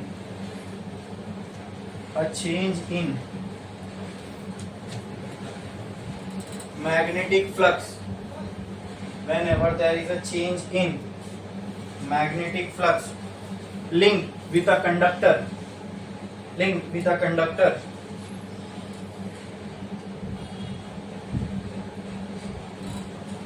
an EMF is induced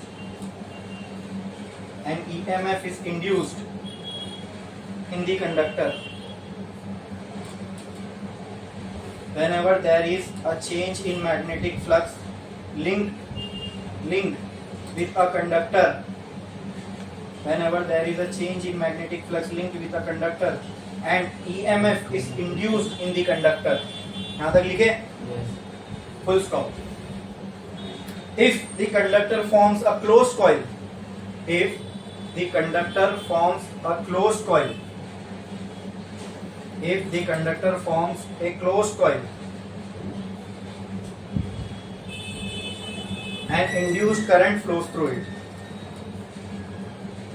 and induced current flows through it, if conductor forms a closed coil and induced current flows through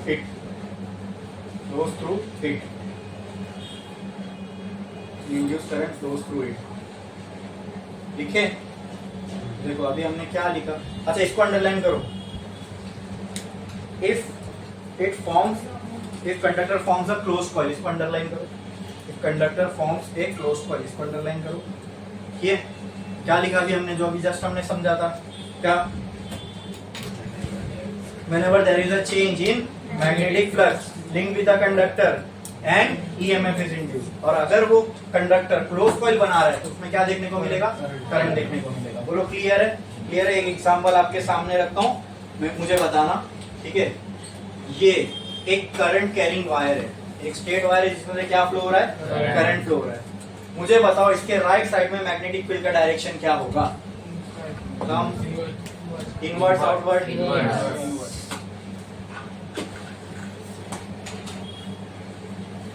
ये हो गया किसका डायरेक्शन? मैग्नेटिक फील्ड का। बोलो क्लियर है? अब मैंने यहाँ पे क्या रख दिया? एक लूप रख दिया। ठीक है, लूप भी अपनी जगह है, वायर भी अपनी जगह है, मैग्नेटिक फील्ड भी अपनी जगह है। ठीक है, क्या यहाँ पे मैग्नेटिक फील्ड लाइन जैसे जा रही है, ये एरिया मैग्नेटिक फील्ड लाइन जैसे जा रही है, is this magnetic field line perpendicular to the area? Yes. तो क्या मैं इसको फ्लक्स बोल सकता हूँ? तो कहना है there is a flux linked with this conductor. अब मैं क्या बोल रहा हूँ, ध्यान से सुनना। करंट इंक्रीज हुआ, मैंने क्या किया? इस वायर में से फ्लो होने वाले करंट को इंक्रीज करा दिया। क्या करा दिया? अगर करंट इंक्रीज हुआ तो क्या इसके वजह से बनने वाली मैग्नेटिक फील्ड भी इंक्रीज होगी? अगर मैग्नेटिक फील्ड इंक्रीज होगी तो क्या मैग्नेटिक फ्लक्स भी इंक्रीज होगा? तो क्या मैग्नेटिक फ्लक्स का इंक्रीज मैग्नेटिक फ्लक्स का चेंज होता है?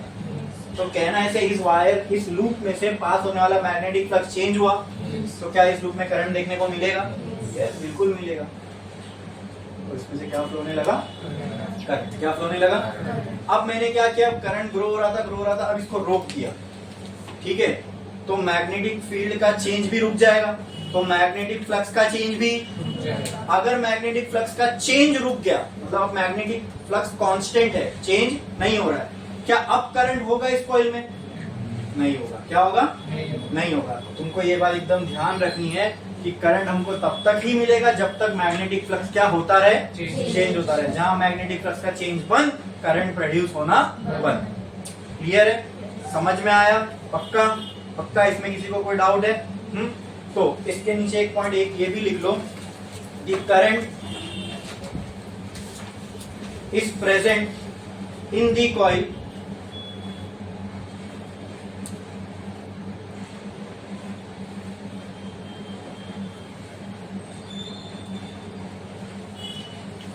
till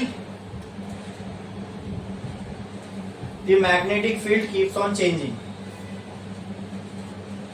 the magnetic flux keeps on changing.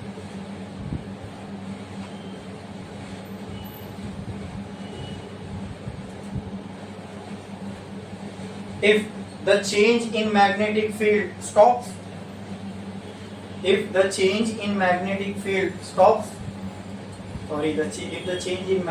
flux stops, then there will be no current induced in the conductor.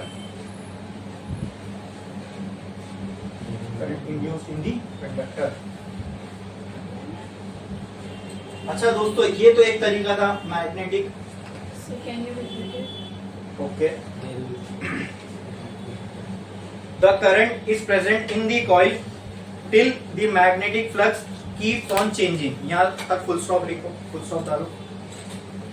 Current तब तक ही प्रेजेंट रहेगा जब तक मैग्नेटिक फ्लक्स चेंज हो रहा है. If the change in magnetic flux stop, then there will be no current induced in the conductor. ठीक है. करंट जब तक ही देखने को मिला तब तक ही देखने को मिलेगा जब तक कि मैग्नेटिक फील्ड मौजूद है. बोलो क्लियर है. समझ में आया? बढ़े आगे. ओके. एक ये तरीका. अच्छा मुझे बताओ, फ्लक्स के चेंज से क्या हो रही है? फ्लक्स के चेंज होने की वजह से लूप में क्या देखने को मिल रहा है? करंट. फ्लक्स किस की वजह से चेंज हो सकता है? मैग्नेटिक फील्ड के चेंज होने से एरिया और theta. And what is theta? Angle between B and A. Now tell me, this is the area. ये हो गया एरिया वेक्टर.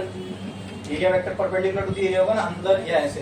तो मैं बोला ना पैरेलल वाला ले लो ताकि cos 0 हो जाए. cos 0 1 होगा, नेगेटिव में नहीं आएगा.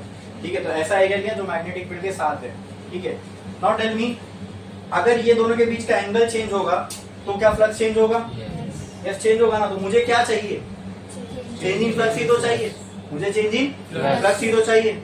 आई बात समझ में? तो अगर मैं इस कॉइल को पकड़ के गोल घुमाऊं, देखो ये एरिया वेक्टर, ये मैग्नेटिक फील्ड तो चेंज नहीं होगी, उसका डायरेक्शन तो यही है. हाँ, लेकिन एरिया वेक्टर का डायरेक्शन चेंज हो सकता है क्या? लूप को घुमाने से चेंज हो सकता है. तो अगर मैं लूप को घुमाता जाऊं तो क्या कंटिन्यूअसली फ्लक्स का चेंज होता रहेगा? सोच के देखो, अगर मैं इस लूप को घुमाता जाऊं तो क्या फ्लक्स का चेंज होता रहेगा? तो क्या इस कॉइल में करंट फ्लो होता रहेगा? यही तो होता है एसी जनरेटर में. अंदर एक कॉइल होती है, उसको आप हाथ से घुमाओ या किसी भी तरीके से बस उसको घुमाओ. ठीक है. जैसे विंड मिल देखो, वो आगे घुमाने वाले एक चीज चाहिए. तो विंड मिल में वो ब्लेड्स को कौन घुमा रहा है? विंड. उन ब्लेड्स के पीछे क्या लगी होगी? एक कंडक्टर लगा होगा जो मैग्नेटिक फील्ड के बीच में रखा होगा. बराबर. ये मैग्नेटिक फील्ड. ठीक है. ऐसे इमेजिन करो, यहाँ मैग्नेटिक फील्ड जा रही है, यहाँ लूप रखा हुआ है. बराबर. अगर मैं इस लूप को घुमाऊं तो क्या फ्लक्स चेंज होता रहेगा? मैग्नेटिक फील्ड और एरिया के बीच का एंगल चेंज हो रहा है. ये एरिया, ये मैग्नेटिक फील्ड. अगर मैं लूप को घुमाऊं तो क्या एरिया और मैग्नेटिक फील्ड के बीच का एंगल चेंज हो रहा है? एंगल चेंज होने से क्या फ्लक्स चेंज होगा? फ्लक्स का ही तो चेंज चाहिए कि कॉइल में करंट आए. अब यहाँ तो मैं एक कॉइल की बात कर रहा हूँ. जनरेटर में ऐसी हजारों कॉइल होती है. किसी में अगर एंगल 90 भी हो गया होगा तो किसी और में नहीं हुआ होगा. तो करंट तो अगर मैं उसको घुमाता रहूं तो कंटिन्यू थीटा चेंज होता रहेगा. और थीटा के चेंज होने से क्या चेंज होता रहेगा?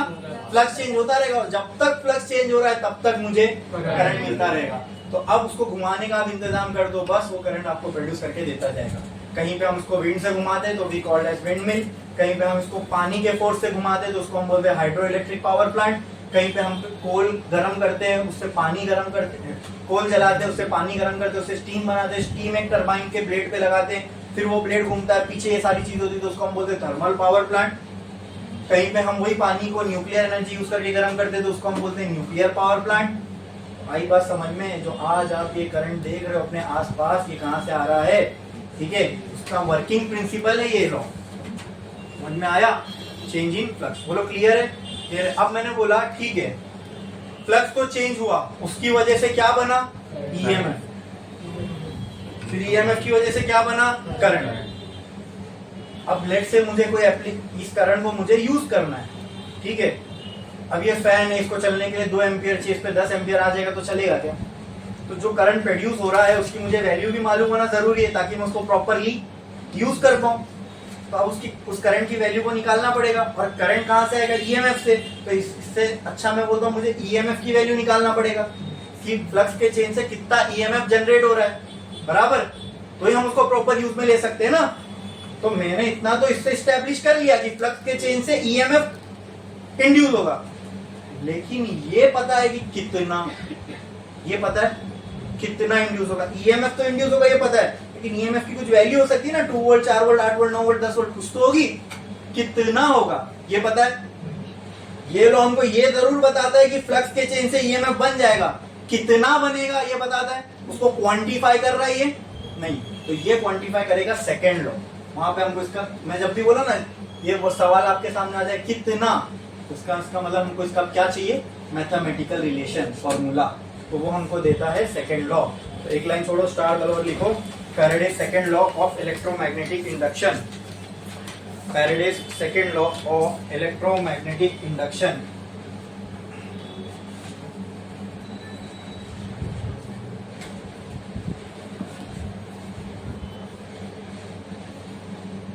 लिखो सेकंड लॉ क्या, उसका स्टेटमेंट बोल रहा हूं वो लिखो। It states that the magnitude of induced EMF, the magnitude of induced EMF is directly proportional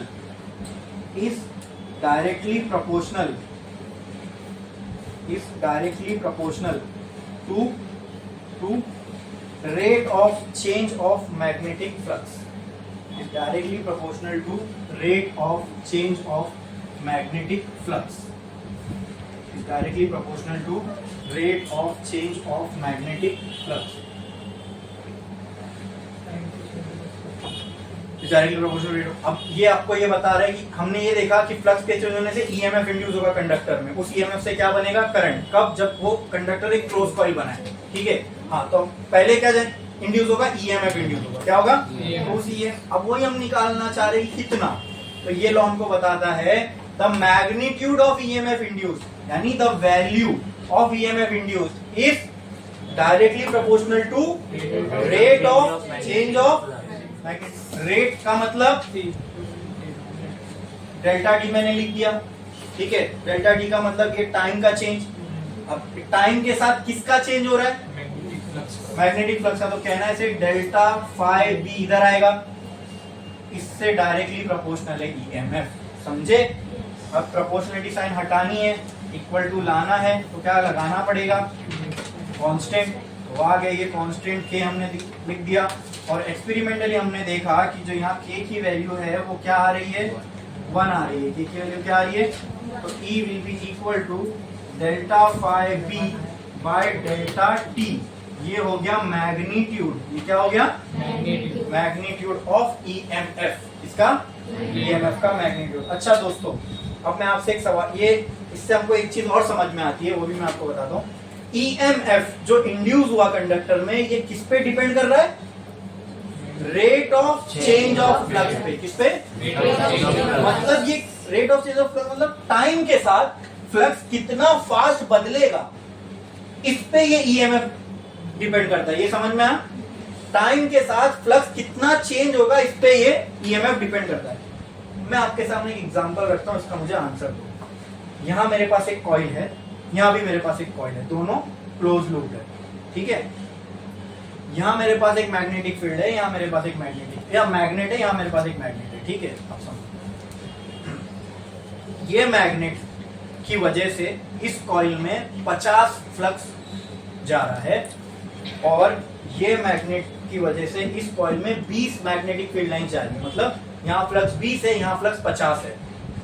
दोनों को मैं आगे बढ़ाया, मतलब यहाँ पर फ्लक्स 50 फिर 50 फिर 50 ऐसा ऐसा करके बढ़ रहा है, और यहाँ पे फ्लक्स 20 करके बढ़ रहा है। तो दोनों में से टाइम उतना ही है। यहाँ पर भी 10 सेकंड में 50 फ्लक्स आता जा रहा है, यहाँ पे 10 सेकंड में 20 फ्लक्स आता जा रहा है, ठीक है। तो मुझे बताओ दोनों में से किस में ईएमएफ ज्यादा प्रोड्यूस होगा? फर्स्ट वाली में से। क्यों? क्योंकि वहां पे क्या ज्यादा है? फ्लक्स। हमने देखा यहाँ फ्लक्स ज्यादा तो ईएमएफ ज्यादा, तो ये बिल्कुल गलत है। ठीक है, ये चीज दिमाग से निकालो। ठीक है, ये चीज दिमाग से निकालो। इस सामने प्रोपोर्शनल दिख रहा है तो ये बढ़ेगा भी, क्योंकि मैंने अभी आपसे कहा ये इस पे नंबर ऑफ फ्लक्स पे डिपेंड नहीं करेगा, फ्लक्स कितना फटाफट चेंज हो रहा है इस पे डिपेंड करेगा। अब मैं आपको एग्जांपल देता हूँ। मान लो यहाँ पर एक कॉइल है, यहाँ पर एक कॉइल है, यहाँ पे इस कॉइल में से नंबर ऑफ फील्ड लाइन जो पास हो रही है वो 10 है और इसमें से भी पास होने वाली 10 है, लेकिन इसमें से जो नंबर ऑफ फील्ड लाइन पास हो रही है 10 वो 1 सेकंड में हो रही है और इसमें जो फील्ड लाइन पास हो रही है 10 वो 10 सेकंड में हो रही है। यानी जो फ्लक्स, या मैं ऐसा बोल सकते हैं 0 से 10, पहले यहाँ मैग्नेटिक फ्लक्स कॉइल में से 0 पास हो रहा था, यहाँ पर भी मैग्नेटिक फ्लक्स कॉइल में से 0 पास हो रहा था, फिर मैंने यहाँ एक मैग्नेट रखा, यहाँ एक मैग्नेट रखा, इस मैग्नेट की वजह से अब इसमें से 10 नंबर ऑफ फ्लक्स पास हो रहे, इसमें भी 10 नंबर ऑफ फ्लक्स पास हो रहे। इस वाले केस में जो 0 से 10 फ्लक्स चेंज हुआ वो 1 सेकंड में हुआ और इस वाले में 0 से 10 जो फ्लक्स चेंज हुआ वो 10 सेकंड में हुआ। तो किसमें ईएमएफ अब ज्यादा होगा? इसमें, जिसमें टाइम कम लग रहा है, जिसमें टाइम, इसमें 1 सेकंड में बोला था ना मैंने। क्यों? क्योंकि ईएमएफ इस चीज पे डिपेंड करता है कि फ्लक्स कितना जल्दी चेंज हो रहा है, रेट ऑफ चेंज है ना, टाइम के साथ कितना फटाफट चेंज हो रहा है। यहाँ हालांकि दोनों जगह फ्लक्स उतना ही है, फ्लक्स का चेंज उतना ही है, यहाँ पर भी 0 to 10 चेंज हुआ, वहां पर भी 0 to 10 ही चेंज हुआ, लेकिन यहाँ कम टाइम में चेंज हुआ, यहाँ तो कितना जल्दी फ्लक्स चेंज होता है इस पे डिपेंड करता है। ठीक है, अच्छा अब दूसरा एग्जांपल, एक जगह यहाँ पे एक कॉइल है, यहाँ पे एक कॉइल है, इन दोनों के सामने मैग्नेट्स है। ठीक है, इसको, ये मैग्नेट को मैं कॉइल की तरफ लेके जा रहा हूँ, ये मैग्नेट को मैं कॉइल से दूर लेके जा रहा हूँ, तो यहाँ पे फ्लक्स बढ़ेगा, वहां पे फ्लक्स कम होगा। किसमें ईएमएफ ज्यादा बनेगा? जिसमें फ्लक्स बढ़ रहा है उसमें, कि जिसमें फ्लक्स कम हो रहा है उसमें? जिसमें, फिर गलत बोले, जिसमें, फिर मैं आपके यहाँ पे कंसेप्ट को क्लियर कर दूं, ये भी इस पे भी डिपेंड नहीं करता ईएमएफ। फ्लक्स का कम होना भी तो चेंज ही होना है। अब मैं और इसमें तो आप मेरे को, आपके दिमाग में आना चाहिए सर चेंज तो उधर भी हो रहा है, कम होना मतलब भी चेंज होना, बढ़ना मतलब भी चेंज होना, तो चेंज तो दोनों में हो रहा है सर, और नंबर ऑफ फ्लक्स पे तो कभी डिपेंड ही नहीं करेगा चेंज।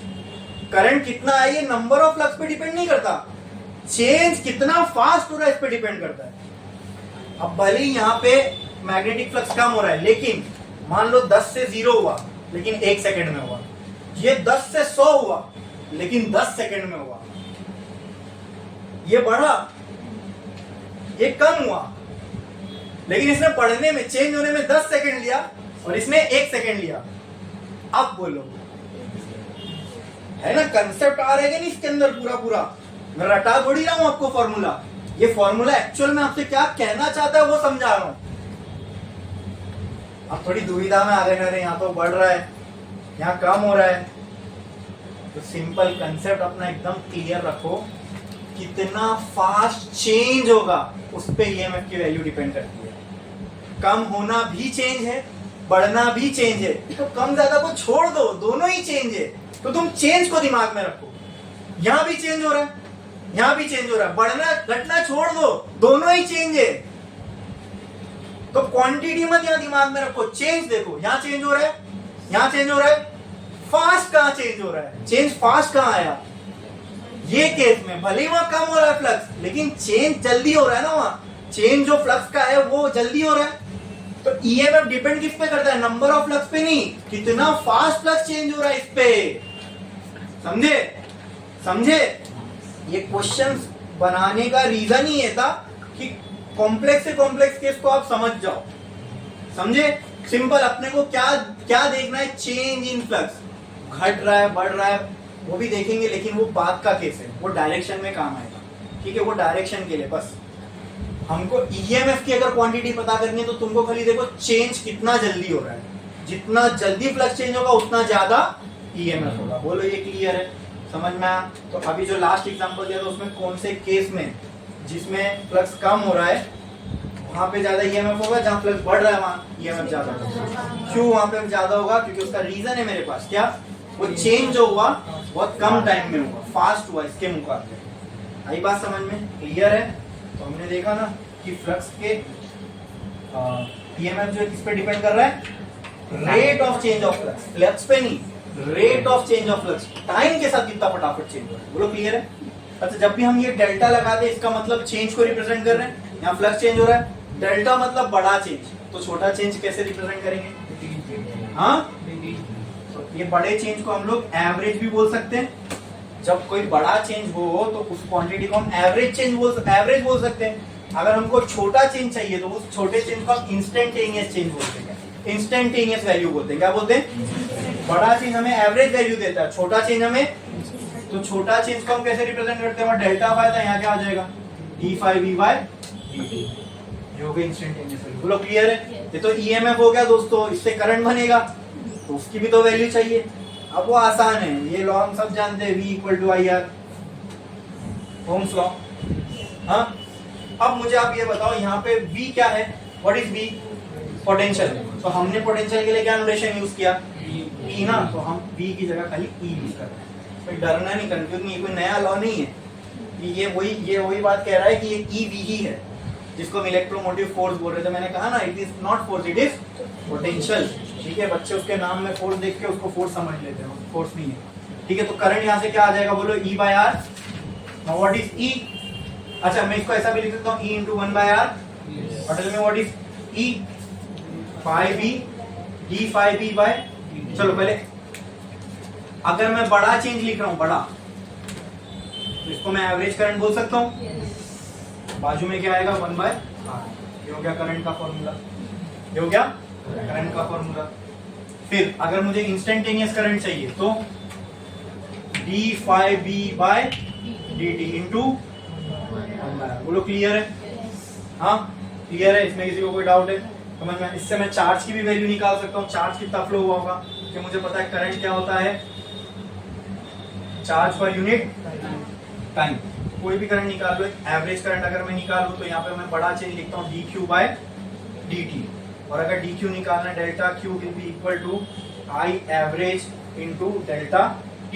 तो delta q will be equal to I average की क्या वैल्यू आई? वो इधर डेल्टा 5V/डेल्टा t into delta t into 1/R। ये कैंसल, तो डेल्टा q क्या बचेगा? 1/, डेल्टा 5V/R।